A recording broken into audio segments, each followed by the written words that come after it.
Passons à la troisième partie de cet exercice, la partie C, la dernière partie. On a f une fonction numérique définie sur l'intervalle 1 plus l'infini par x racine x carré moins 1. Première question, c'est de vérifier ou bien justifier la continuité de la fonction f sur l'intervalle 1 plus l'infini. Pourquoi elle est continue? C'est tout ce que la racine est continue sur l'intervalle, la racine de x est continue sur l'intervalle 0 plus l'infini ouvert. Donc, partie C, première question. On a la fonction x racine x est continue sur 0 plus l'infini, R plus. Donc, pour que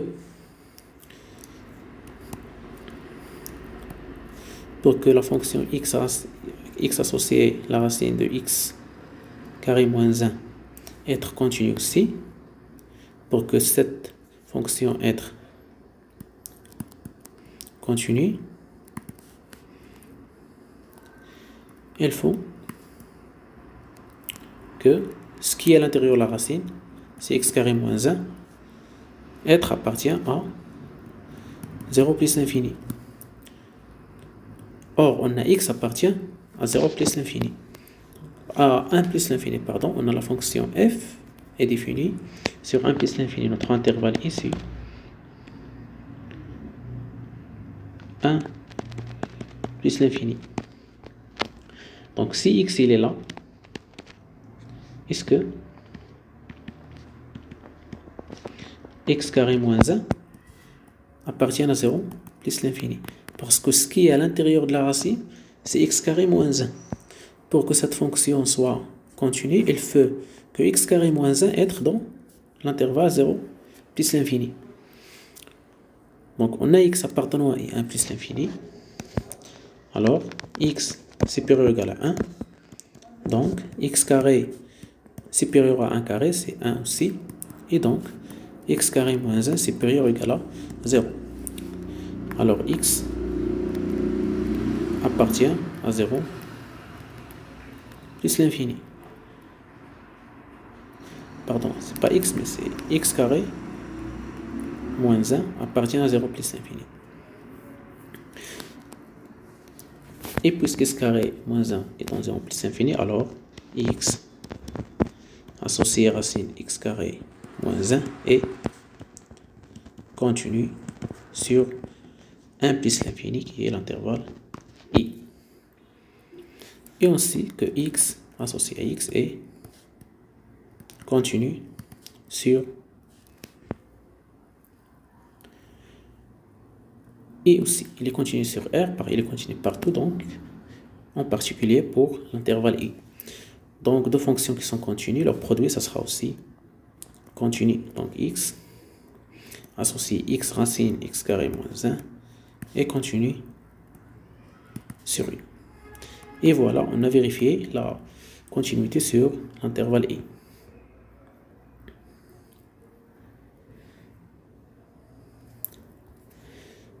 Deuxième question, c'est de montrer que f est strictement croissante sur i.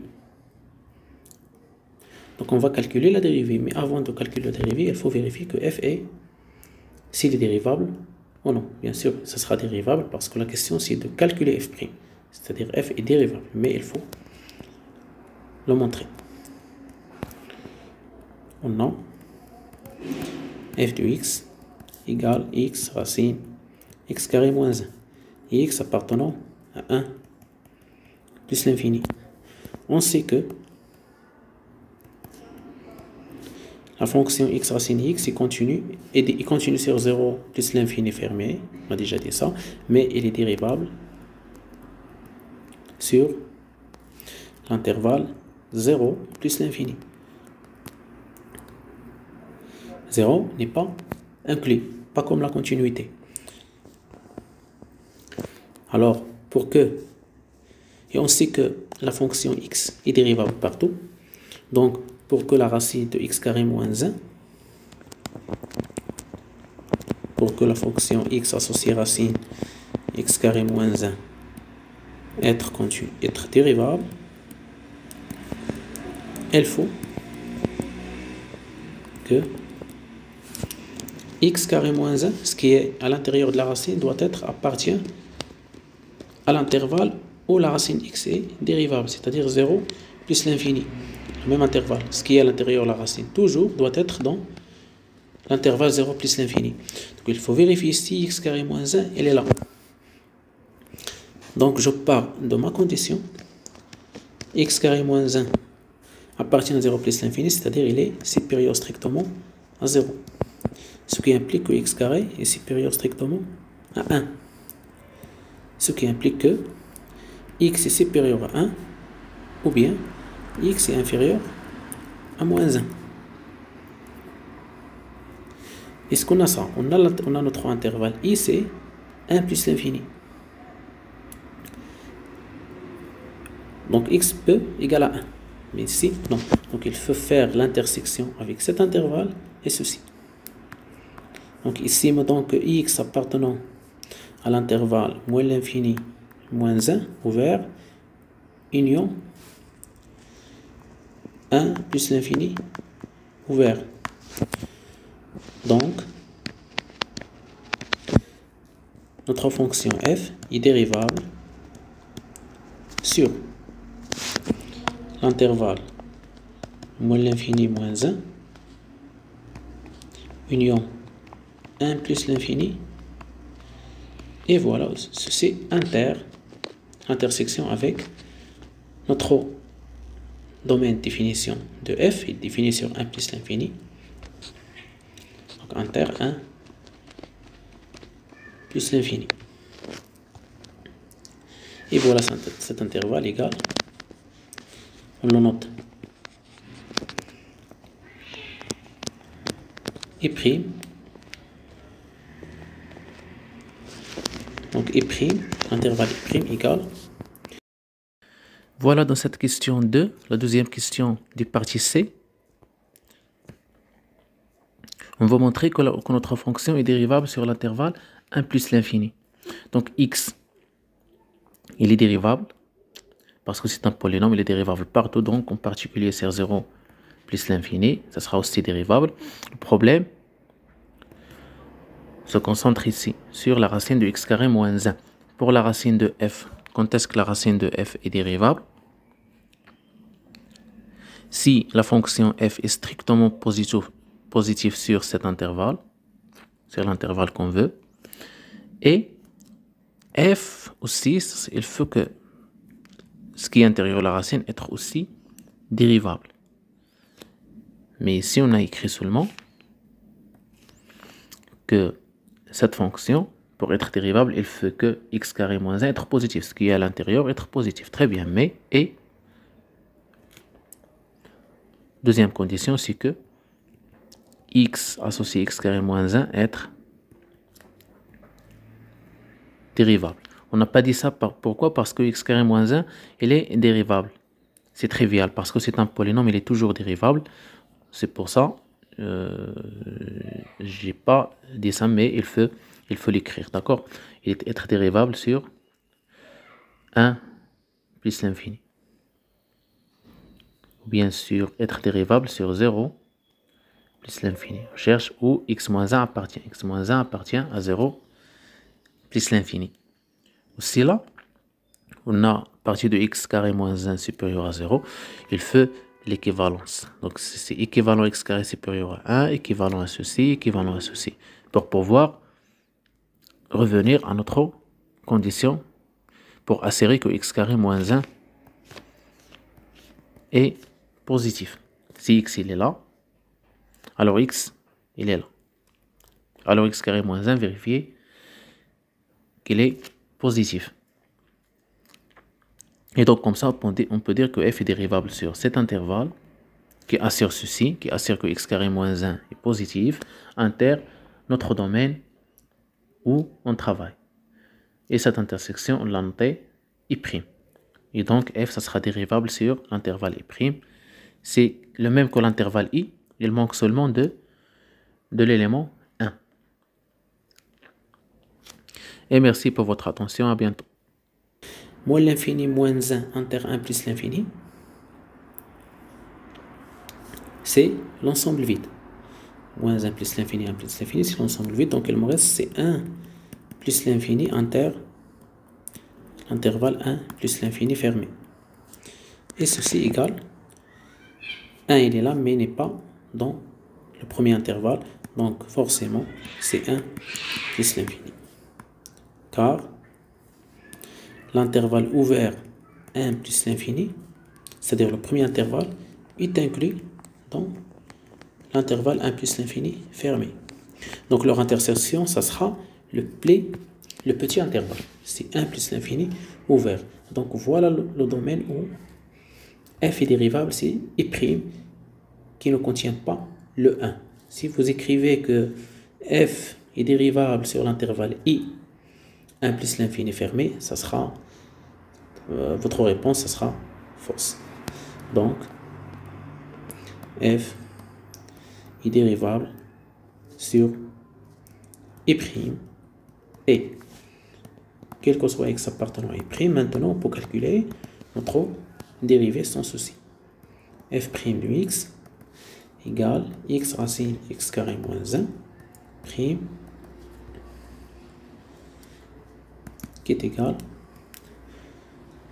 on sait tous que g fois f prime c'est g prime fois f plus g fois f prime.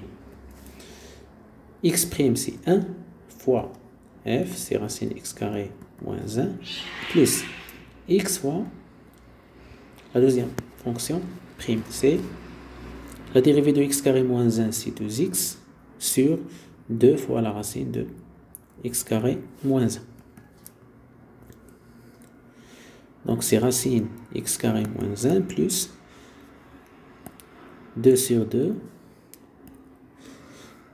c'est 1, x fois x carré sur racine x carré moins 1.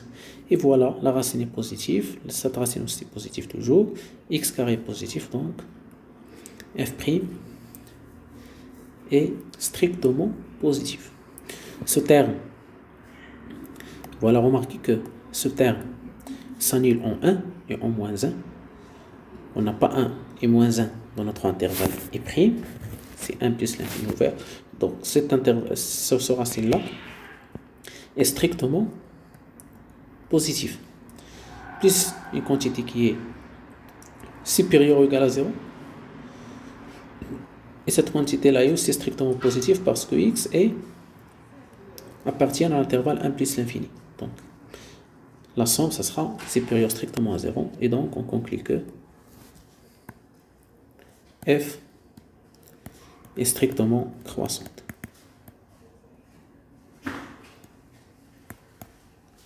Bien sûr, sur l'intervalle I. Il est strictement croissant sur notre intervalle I', mais on peut ajouter le 1 parce que le 1 ne fait pas une différence. Donc il est strictement croissant sur I' et sur I, bien sûr.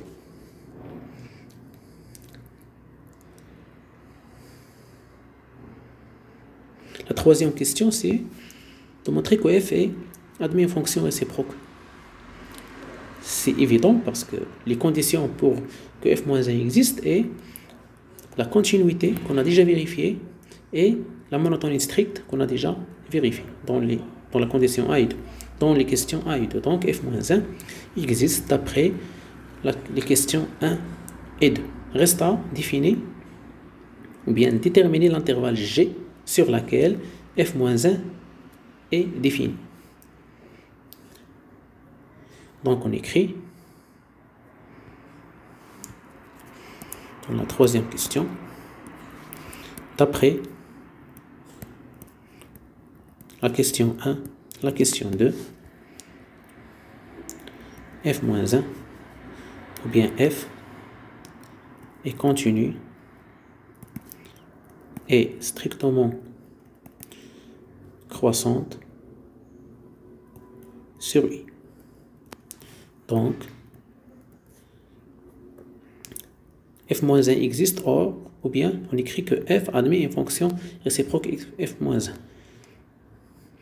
Donc, f admet une fonction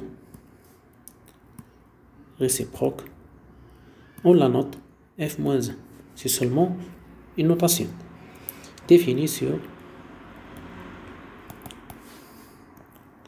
l'intervalle f de i. Donc, calculons l'image de l'intervalle i par la fonction fc. Notre intervalle ici, 1 plus l'infini, donc c'est l'image de 1 plus l'infini.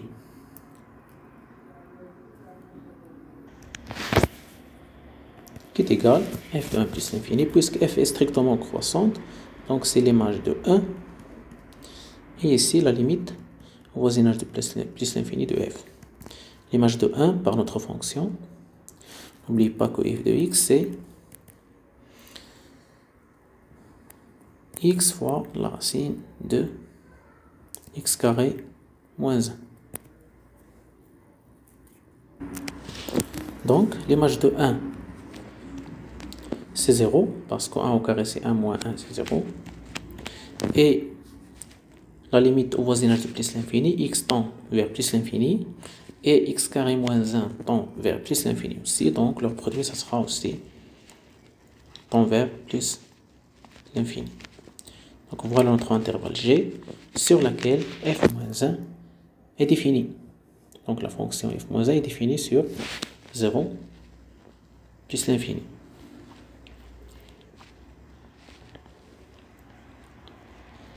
Maintenant, reste à calculer la réciproque de la fonction f. f-1 de x pour tout x appartenant à... x appartenant à l'intervalle g. Parce que f-1 est défini sur g. G qu'on a trouvé, c'est l'intervalle 0 plus l'infini fermé.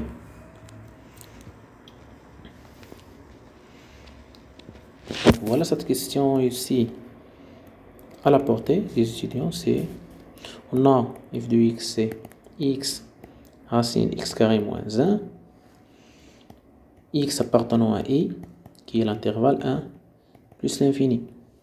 Donc on a f par de 1 plus l'infini vers l'image de 1 plus l'infini. Qu'on a calculé ici, c'est 0 plus l'infini, c'est l'intervalle g, sur laquelle f-1 est défini. Donc automatiquement, f-1, ça sera défini sur l'intervalle g, qui est 0 plus l'infini, et tombe, bien, son image, l'image de 0 plus l'infini par la fonction f-1, c'est 1 plus l'infini. Donc comment on va déterminer l'expression de f-1 de x? Donc soit x appartenant à l'intervalle g. Pour la g, c'est 0 plus l'infini. Cherchons y en fonction de x. En fonction de x qui vérifie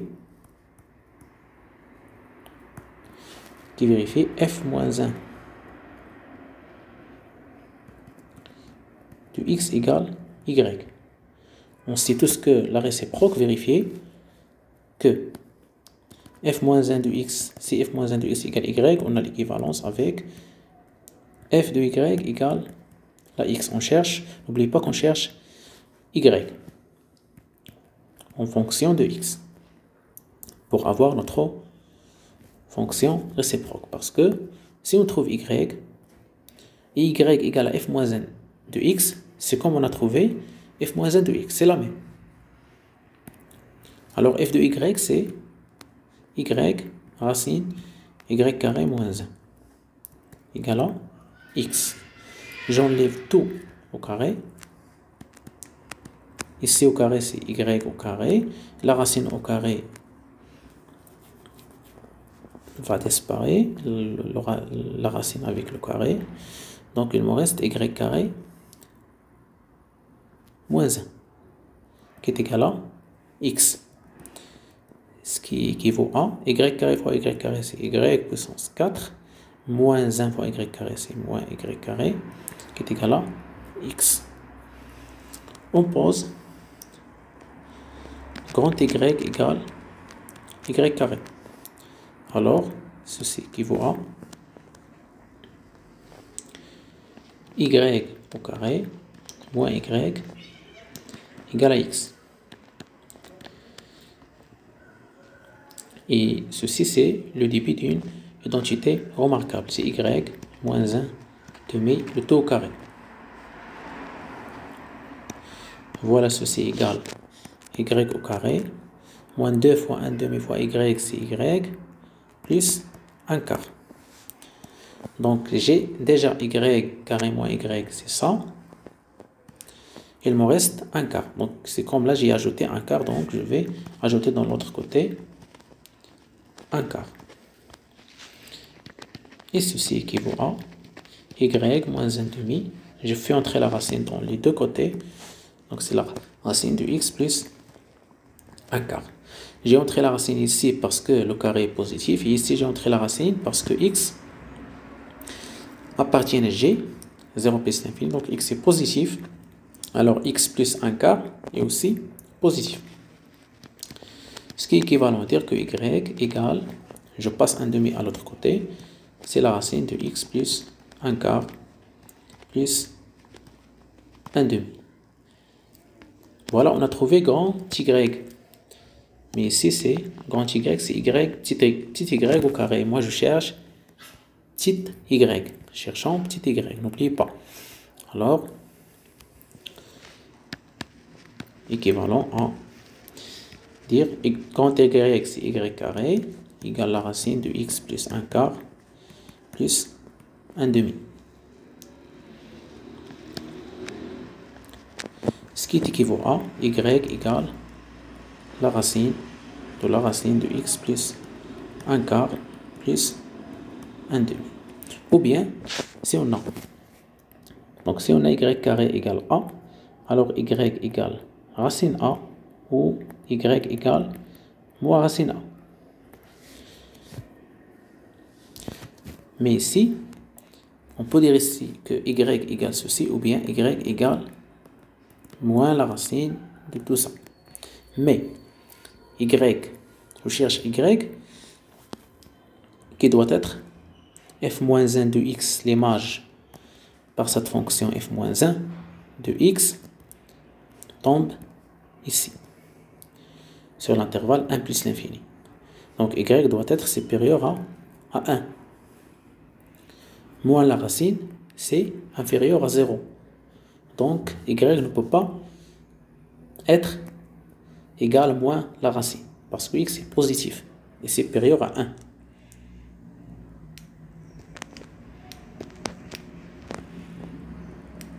Donc,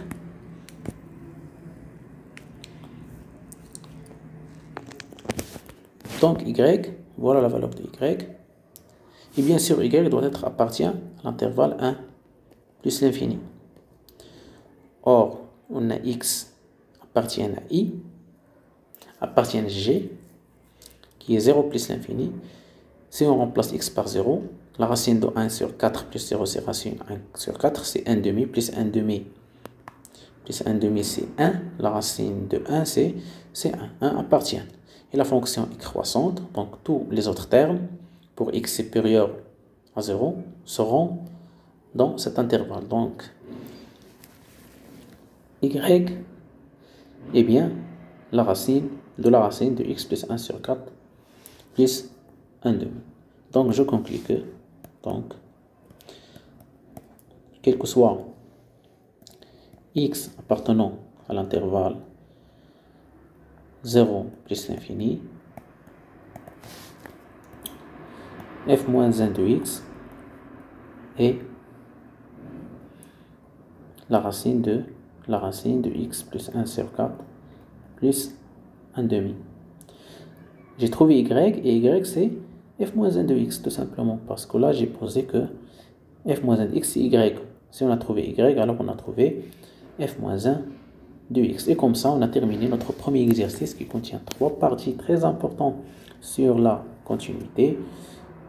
Et comme toujours, merci pour votre attention. À bientôt.